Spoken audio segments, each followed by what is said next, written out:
Hi, it's Alan again with 1,000 Evidences for the LDS Church.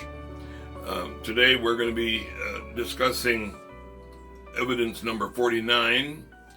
This is about a character from Arabian history known as Salih. This name is similar to Lehi, and the description of his life is similar to Lehi. There are at least four parallels that we'll talk about in just a minute. I might mention that on names, we've talked about Lehi in some of our evidences before, and indicated that sometimes the name is changed. There may be variations between pronunciation. This is true of any person who goes from one culture, one civilization to another. Their name takes on a new pronunciation or a whole new name.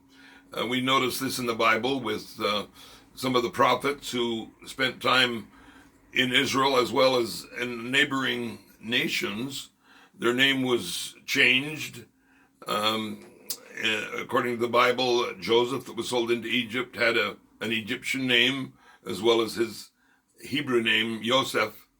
And when I was in the South Pacific and islands of Tonga, my name, instead of having three syllables for Richardson, I was referred to as Lisiat, which changed the R to an L.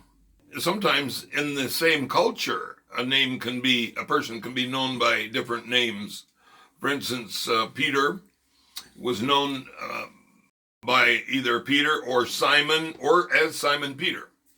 And so let's not get too skeptical about names. I know that we don't want to be too gullible, but on the other hand, we don't want to go blind to any remarkable evidences. Now, this character, Salih, it's spelled Salih. If you take off the first syllable, S-A, you have the first syllable of Lehi's name. Sometimes Lehi is, as we've said before, is pronounced with one syllable, Lehi, or a diphthong type of pronunciation after the L. And this is true with Lehi's cave. Was more like a pronunciation of one syllable. So we do have information about this Salih al-Ula.